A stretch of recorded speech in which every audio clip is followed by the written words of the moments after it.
I'm so excited today because one of my absolute favorites from season one and one of my favorites all over social media. She's brilliant. She's a genius. We're going to get into it. We have Sammie, fan favorite. Thank you so Yes. much for coming. I'm so excited. Of course. I'm so happy. When you were like asking, I had seen Savannah's and I was like, I want to do this. But like I feel weird sometimes being like, hey, put me on your podcast, or like, hey, can we do this? And then so when you asked, I was like, oh, absolutely. No, hit me up. That's what I tell people, like when I'm out, I have all these people that recognize me from the show and they're like, "Do you mind?" I go, "No, come on. That's part of it. It's fun, Hit me up. I'm especially you, for crying out loud. So let's get into it. I want to ask you some questions. We'll do circle questions. We'll do all kinds of questions. And Okay. actually did a little post about an hour ago, said I'm gonna have Sammie on, give me some questions, and they Yay. came up with some really good ones. So Oh, we'll I'm we'll kind of excited. we'll end with that. But tell me about moving from you're from Pennsylvania. You lived in Miami, what, 2 years? Is that right? Three. 3 years. 3 years. And now you're in LA. That's a lot of changes. How was the change from Miami to LA? It was hard because I moved during COVID, of course, and everyone was like, why would you do that? But I love Miami. Miami has my heart. I'll probably move back to Florida in the next like year or so. I want to buy a house there. That's where I want to be. Nice. But I just felt like I spent all my time. Like I used up all I could there. I didn't feel useful there anymore. And then I was like, I've always wanted to live in LA. Miami and LA were the top two places that I always wanted to live. And then I actually was like, maybe I'll move to San Diego because that's more like family oriented. That's more me. But then I was like, no, then I'm gonna miss the city, partying, being in Miami. I'm gonna miss all that. So I feel like LA would be the best place to go. And then I came here, and LA was so closed down compared to Florida.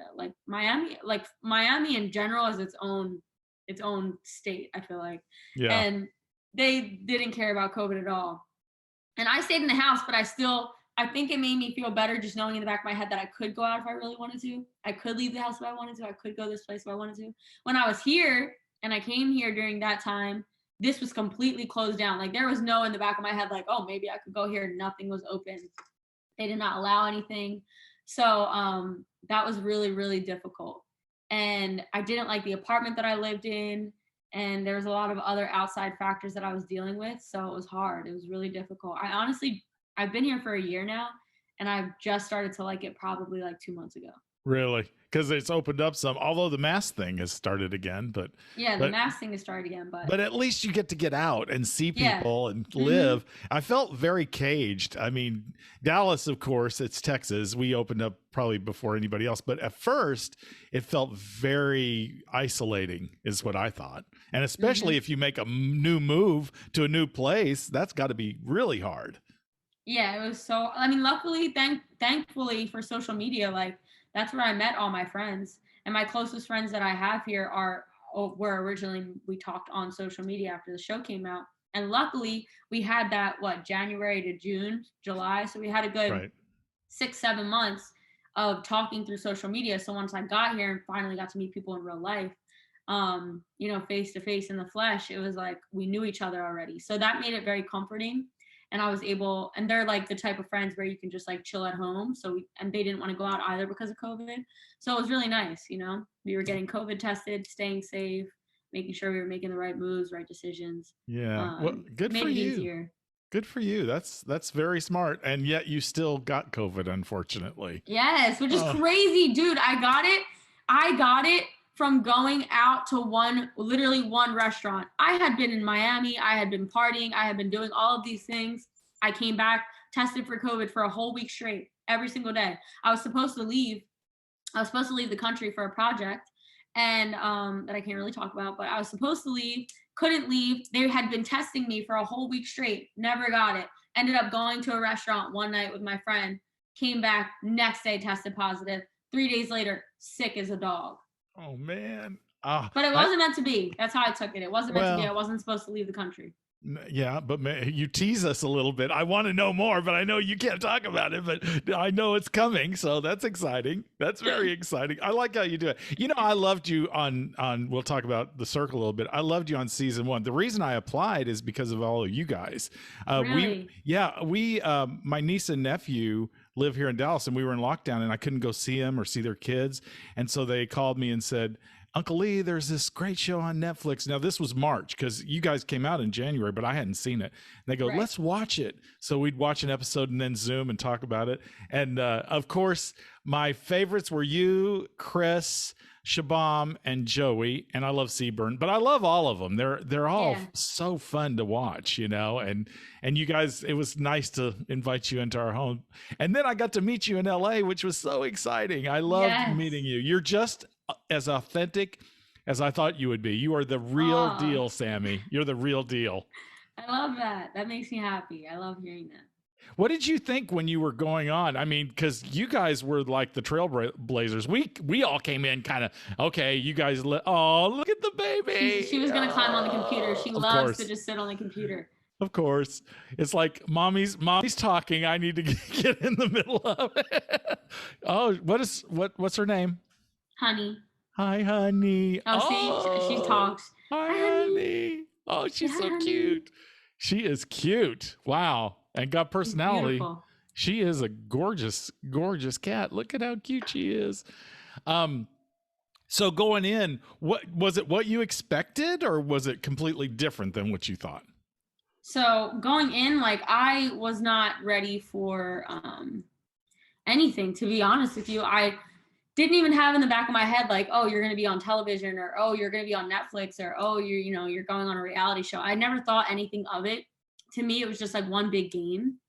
Once you get used to the cameras, obviously it took like a day or two to get used to how big those cameras were, and it's so quiet in there. So I'm just walking and all I hear is the whole entire time. They're so loud.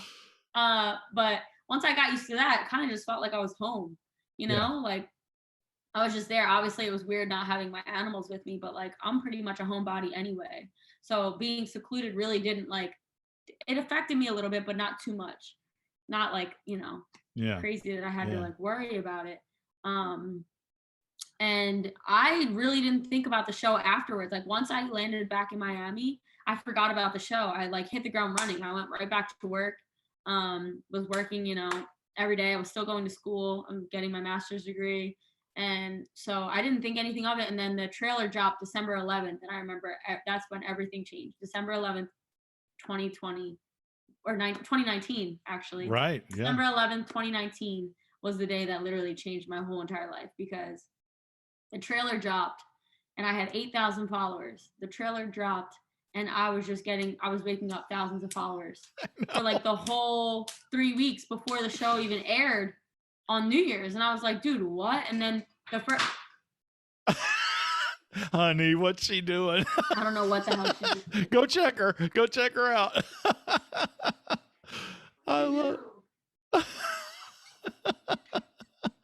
Oh my gosh. And for this break, it's brought to you by Honey. I love it. But anyway, so yeah, then New Year's it dropped, and my whole family, all my closest friends, like my friends came from New York, New Jersey, everyone came, all my family was there. And it was my cousin's birthday. Like we were all neat. just like together and watching the first 4 episodes, and it was just crazy. Like we were all watching them. It was so much fun.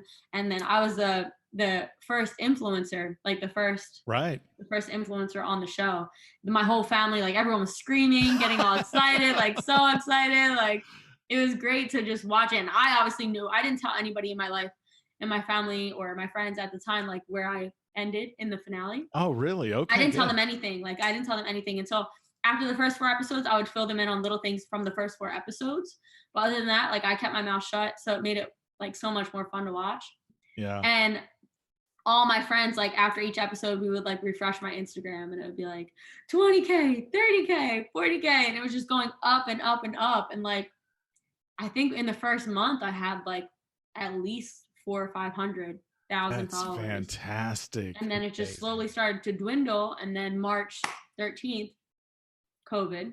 Right. And by January, February, March. By April, May, I had 1 million followers on Instagram. And I was like, this is crazy that this happened in 4 or 5 months. Like, it's because of who you are, Sammie. I'm telling you, I really, when I saw you on my screen before I met you in person, the things you were saying, like, yeah, you know, body image, you know, you were talking, I love that one chat you had, you know, and you said, and just warm, authentic things that even when you let Alana go, it was nothing personal. I mean, you felt it. And so I feel like I relate to you because I think you're an empath, emotive person like I am. And so, yeah, I think that's why you got all those followers, because you're real, you know, people like that. yeah. Yeah. I was sitting there just like in amazement, you know, because it was crazy to think that people loved me for just being me, you know. I mean, and not like saying that I even had it rough growing up, you know, like in high school, I had a lot of friends. I knew a lot of people. I always was friends with each different kind of group of people, right? We had like the skaters and the goth kids and the popular kids, the sports, you know, I was friends with everybody. So that didn't like, that wasn't where my mind was headed when everyone was like, oh my God, people love you. That's why they're following you, all these things. I was just like, what do I got to do to keep these people here? Cause like, I didn't do anything really to bring them. You know how people build, when you build a social media platform, it's like over time. Yeah. It's over time, you're building this community of people who genuinely care about you and love you. And so this happened so quickly. And I was like, it's going to go away. You know, that's kind of where I was thinking. I was like, it's but gonna it go hasn't. It did, though. It did for a little while. Like, I started to lose followers. You know, people after watching a show, you know, you follow people after watching a show, and then you're like, why am I following this person? A few months later, right. I lost some followers. I lost my 1 million. And then when your guys' season aired, I picked up that 1 million probably in like the first week. And then over time, it's just it's kept growing, and now I think I'm at 1.1, which is cool. Like, I'm very grateful for all of it. It really doesn't matter about the followers. It's just about what I guess the message is that I'm like. You have such a good message. One of the things and I hope you don't mind me bringing this up, but you talked about losing your mom at such a young age and how close you are to your aunt. And can you talk about the family that you have and a little bit more about that? Absolutely. So I lost my mom when I was 2, the day after New Year's. And my dad wasn't in my life, which we are now. He's in my life now, which I'm very grateful for. But yeah, I was raised by my aunt, my uncle, and we have a very blended family. I have 6 sisters, 2 brothers. We all have different moms. Me and my younger siblings, we have the same dad, just different moms. But the rest of us have different moms, same dad. And I have an older sister, same mom, different dad. So it's like very, very all over the place, but I love it. I love it the way it is. It was definitely hard growing up and just trying to find myself. I am Puerto Rican, but I grew up in a very like white town. And so it was very hard. Like I almost like not an identity crisis, but I just knew I didn't fit in. I had really curly hair. I was like, okay, these people are cool. Like, these are my friends. I like these people, but I want to learn how to speak Spanish. I want to learn how to cook Spanish food. I want to learn, you know, I was a dancer. I love to dance. I love dancing. Like, every dance, you always caught me on the dance floor dancing somebody or like battling somebody. And I think that's why I was so drawn to Miami, because that was like, okay, I'm going to go there and I'm going to be able to like be with the people that I want to be with. And my grandmother, my mom's mom, lived out there. My sister, my aunt, like my Puerto Rican side of my family lived out there. And so that's kind of, my family is very close though. That's good. But that's really it. I stayed close to home. I went to college close to home so I could be with my family. I'm the second oldest, so really close to all my siblings. Yeah, really close to all my siblings. Everyone's close. Everyone's fun. It was hard growing up, just trying to find myself, but yeah. You know, it's funny because I think you telling that story touched a lot of people. You know, I know I have my mom, and my dad's actually adopted me. My real dad gave us up for adoption. They were very young, but I lost my sister. And so when you talked, she was about 10 and a half months younger than me. So when you talked about losing your mother, it resonated with me that grief, that loss, and how you have this hole that never really is filled, really. It's always kind of there, but it's part of you and it becomes familiar. Yeah. Is that kind of how it feels for you? Yeah, no, definitely. I was always thinking like, oh, what is my mom like? And not having my mom's side of the family because they all lived in Miami I mean, not Miami, in Florida, and not talking to my dad at the time. I didn't really know like that part of me, you know?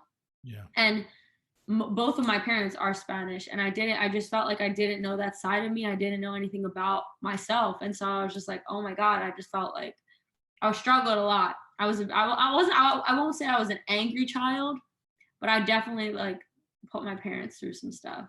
And I was very confrontational.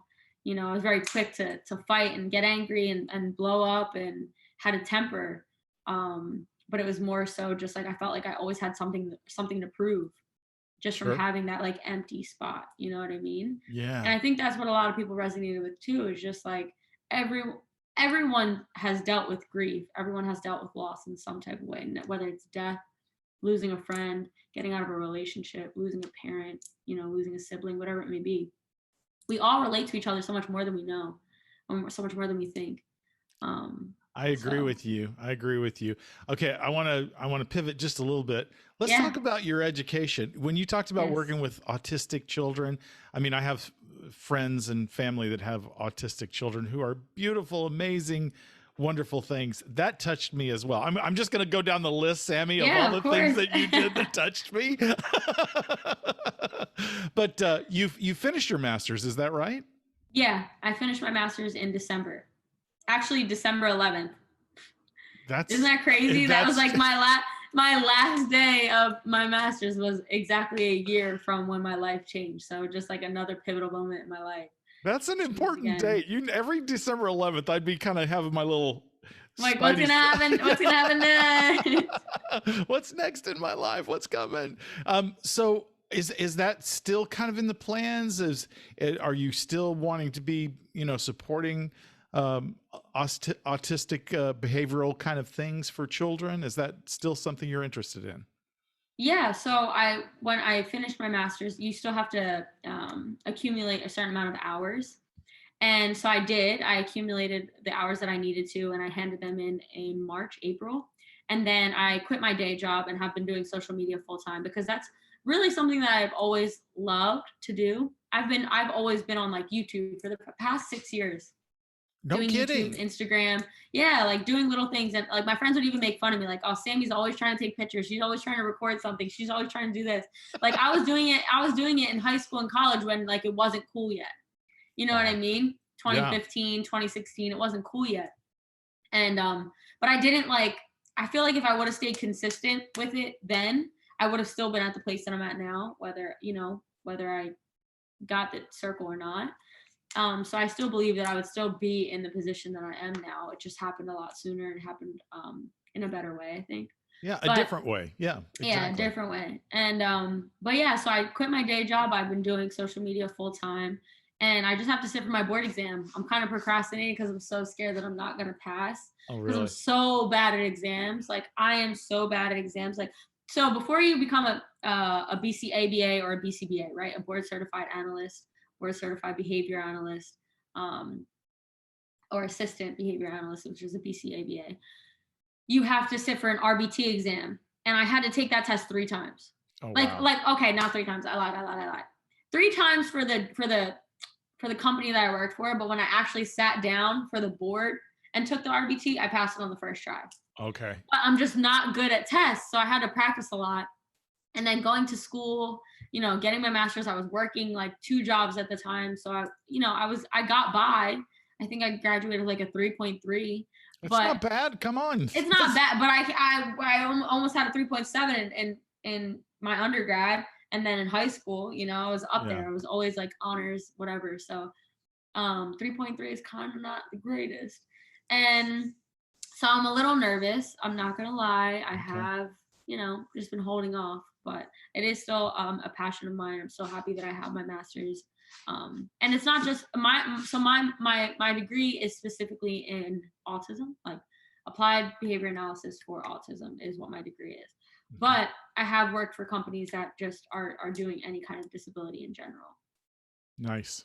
Well, I think you have a platform because that I know you're doing fashion and all kinds of things, but when you talk about the autism and all of that, it's awesome as well. You're really great at social media. I'm trying to be better at it. I'm trying to learn because I'm the old guy. It is hard. It's hard. It is hard to learn. That's why I'm grateful that I started a while ago. Like when I got my manager, she was like, "Wow, you're so good at this," and I was like, "Bro, I've been doing this for a minute. So the fact that I have this and you like just tell me what to do and I can deliver it." You know what I mean? I love it. I'm gonna, after we finish, I may hit you up for some tips. Hell yeah. Call me whenever you want. You have my number. You can FaceTime me whenever you need help. I will for sure. You're part of the LGBTQ community, and that was another thing. See all the check marks that you ticked. You, Chris, I know that Miranda said, I don't know if she identifies as bisexual, but she said she had dated girls. So, I loved how you represented it. And one of the things I've been talking to people is, what does pride mean to you? I interviewed Shabam and I asked him that question. What does it mean to you? Honestly, just to me, pride is,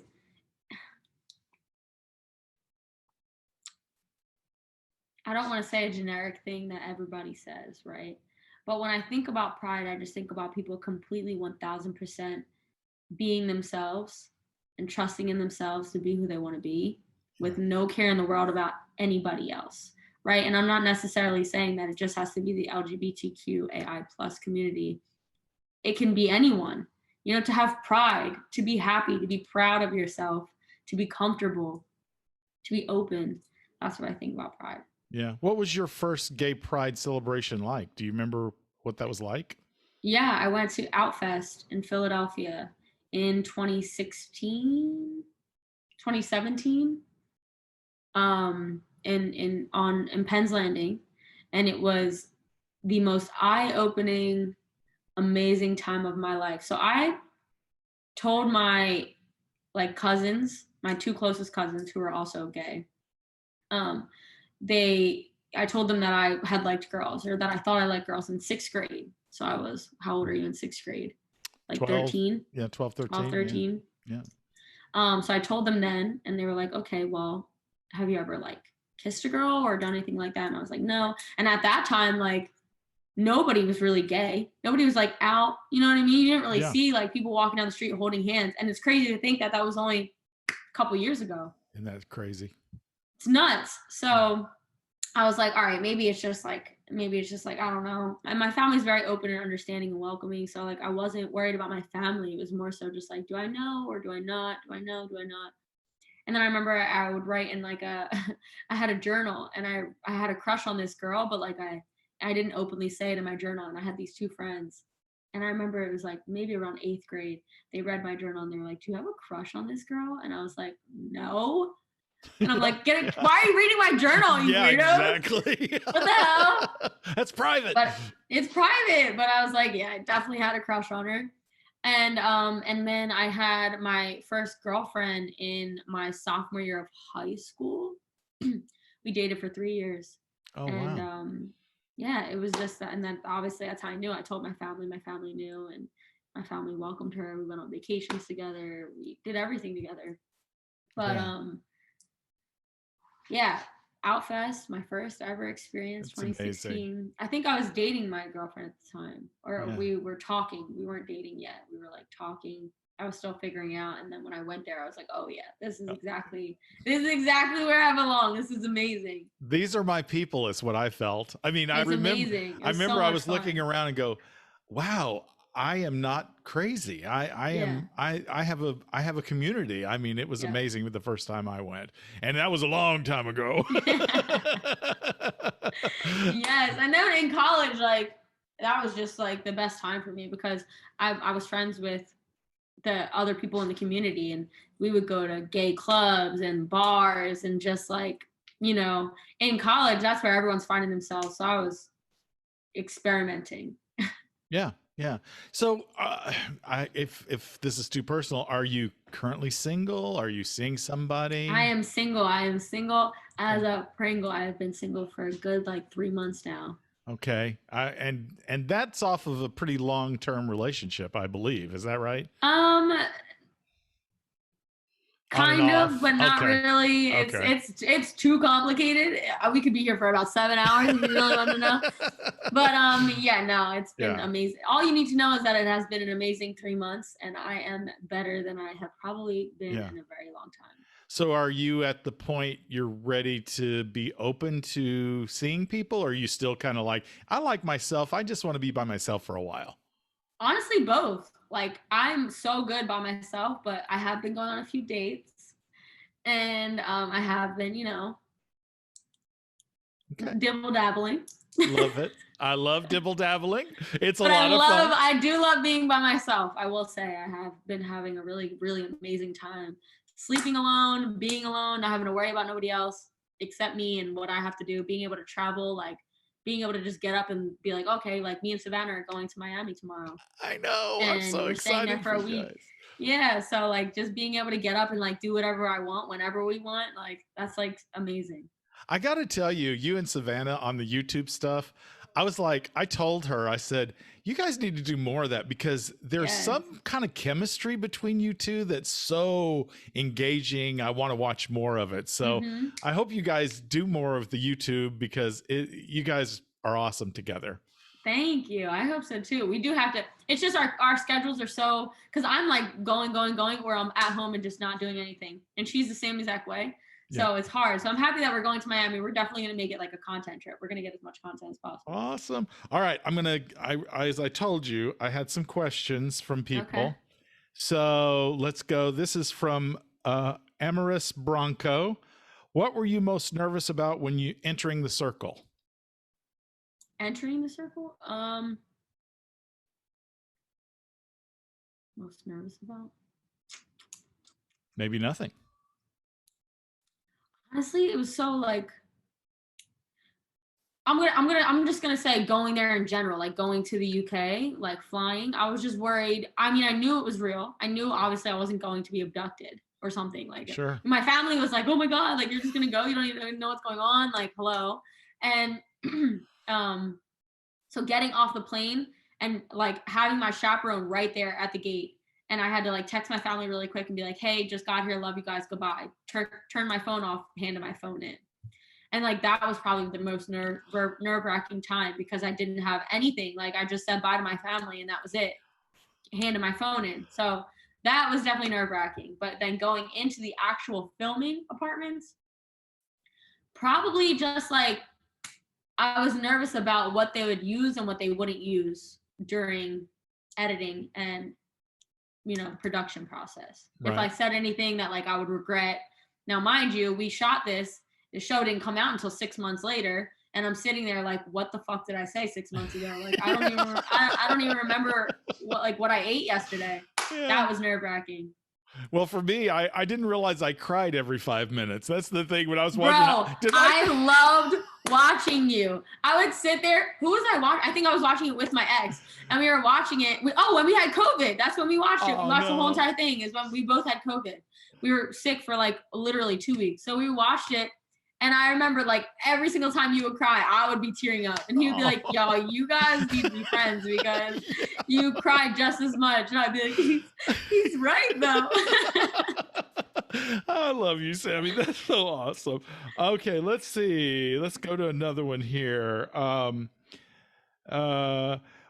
Where you would like to travel, and do you have? And you do have travel experiences, but where would you like to travel that you've never been?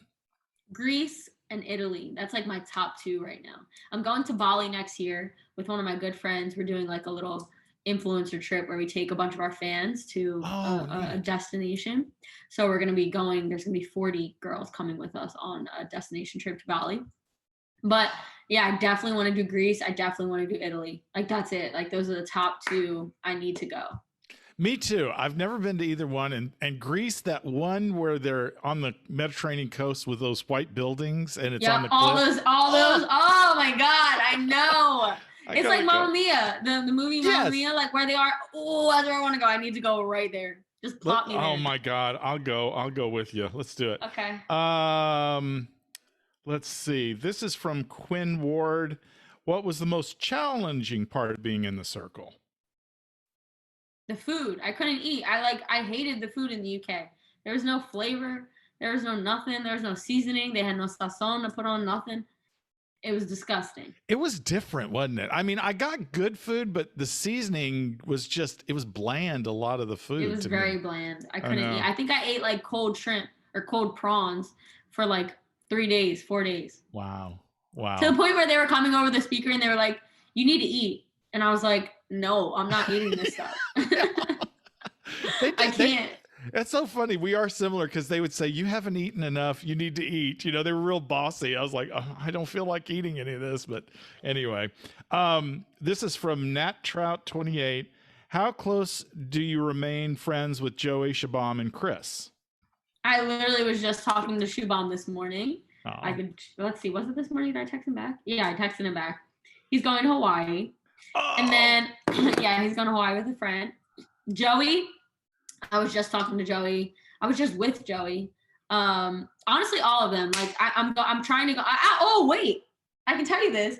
I might be coming to Dallas next week on the 28th. I have to look at flights, but my friend Tom he lives in Dallas. And so we were going to try and do like a hangout there. So I'll text you and let you know. Oh, absolutely. If you can fit me in, I'd love to even Heck yes. Well, we could all like hang out. We can all go out to eat or, like, oh my God, that would be amazing. See, I got a little weepy there. It doesn't take anything. I have happy tears, sad tears, all kinds of tears, you know. Let's see. Let's try to get one more in.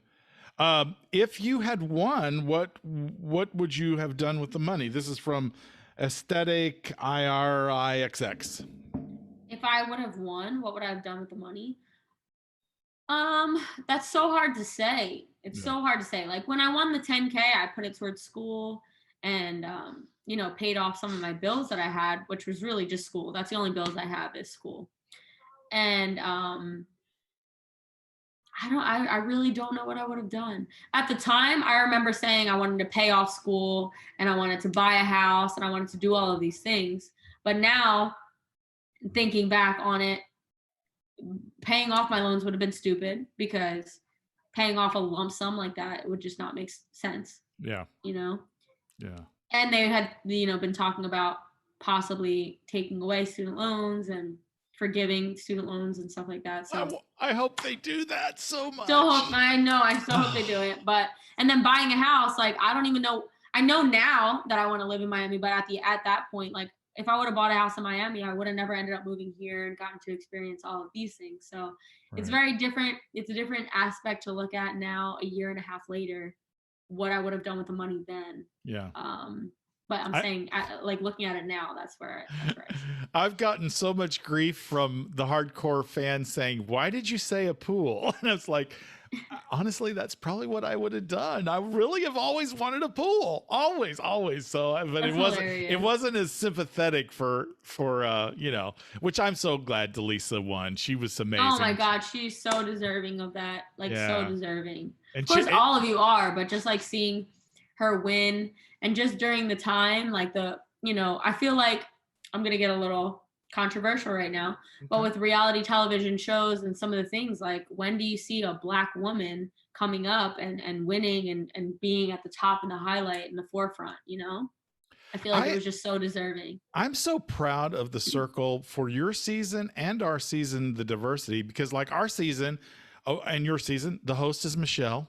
Yep. Amazing. I mean, right there. Yep. And she's incredible, by the way. She's amazing. I love her so much. And then we had Courtney, we had Teralicia, we had Kat, we had Delisa. I mean, and then we had Savannah, who's multiracial. I was like, and we didn't have little tokens. Okay, we're going to have two Black people, one gay person. Mm-hmm. I mean, I'm so proud of that. And I noticed on Big Brother, I don't know if you're a fan of Big Brother, but they're making changes. You know, they got 5. Oh, are they? Yeah, there's on this season. I've never seen Big Brother. Oh. But I heard that, like, I always saw on social media them talking about how, like, racist Big Brother is. Well, they had a controversial season in season 21, and they really covered it. I mean, Connie, Julie came out and said, you know, really confronted it. You know, this is a problem. And so they've made some changes. They have 5 Black people on this season. I think that's great. I mean, show what we really look like in diversity. I mean, it's so important. You know, you wanting to know your culture, even though you weren't exposed to it as a kid. I think that's all important. All these things are important for us to do to make us a better world, you know? Absolutely. And that's what I also loved about The Circle. Like, even watching it back, watching my season and then watching season 2, I was just like, dude, it's so diverse. I love it. You know, like, even we, I can't even say it, actually. I'm not allowed to say it yet. Oh, okay. So I won't. But later on, we'll talk about it.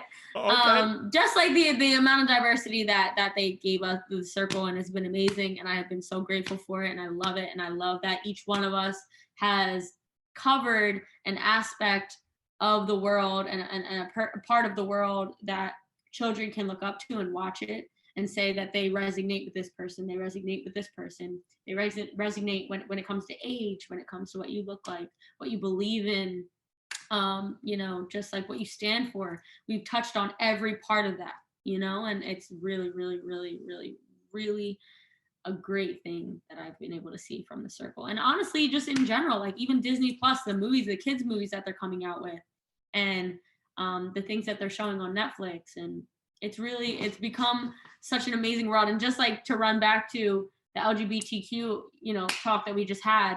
Sorry, I have a gnat in here and I don't know where it just went. Let's all do it. We're real people. We're real. All my plants. I have so many plants that I have gnat like catchers, and usually I don't have any. But of course, right now it's gonna have one just flying in my face. Of course. But going back to like how I said in 2016, 2015, when I went to, you know, Outfest in Philadelphia, and I didn't really see. This is the first time I had seen any kind of diversity or any kind of change. And like knowing that that's who I am and how I wanted to live my life.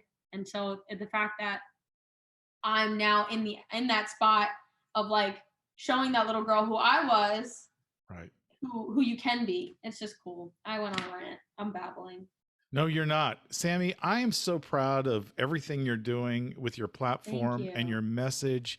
I think you're absolutely right. I know you get messages just like I do from people of all ages saying, thank you. I see myself, or you're inspiring me. And I know you're doing that for all your fans. You're amazing. How can they find you, everybody? I mean, you're everywhere. So let's. All my social media is the same except my Instagram. So everything is It's Sammie, ITSSSAMMIEE on everything. And then just Instagram is Sammie, SAMMI and 2 E's. Awesome. Do you have any last little message before we shut off? And then that's it. All right. All right. Thank you so much for being here. You are amazing. Hang tight, because we're going to talk about things we can't talk on the camera. Bye. Bye. Thanks for watching, and be sure to subscribe, comment, and like.